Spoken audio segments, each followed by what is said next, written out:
ये देखो अफ्रीका।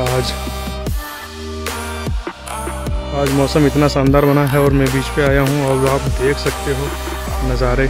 ओहो,